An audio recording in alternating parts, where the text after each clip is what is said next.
Umabot sa 100 demonstrador ang nagtipon-tipon sa labas ng Senado kanina para manawagan na buwagin na ang pork barrel system. At nang makita nila ang isang convoy na inakala nilang sakay sina pulis, dinumog nila ito. Nakatutok si Ian Cruz. Bantay sarado ang loob at labas ng Senado bago pa dumating ang umanay utak 10 bilyong pisong pork barrel scam na si Janet Lim Napoles para humarap sa pagdinig ng Senate Blue Ribbon Committee kaugnay sa pork barrel scam. Ang mga pumapasok sa gusali, binubusisi, hindi raw hayaang masingitan sila ng mga magpoprotesta. Pagdating sa loob, kung nakalaki sa loob ng kamiseta yung kanilang mga placards, kuminsan nahihirapan kami doon. But the moment we see it, meron kami tendency kunin namin kaagad, palabasin namin yung tao.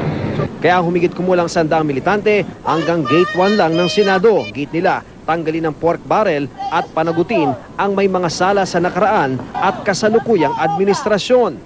Maximum tolerance tayo, as usual, SOP. Pero nang dumating ang isang convoy na inakalang sakay si Napoles, dinumog ito ng mga militante.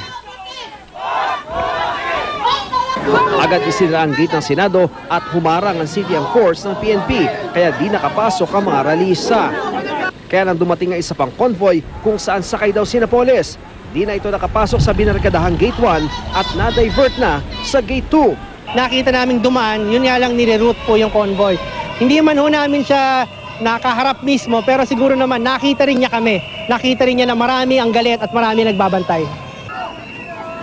Agaw eksena naman si May Paner o mas kilalang Wanna Change na naka-wheelchair at damit pang preso at may helmet na pinatungan ng kunwari barrel. May hawak pang mga play money. Pasado alas 11 ng umaga sa kasagsagan ng pagtatanong ng mga senador, kusang nag-disperse ang mga militante pero hindi raw natatapos sa Senado ang kanilang protesta kontra pork barrel. Ian Cruz, Nakatutok, 24 Oras.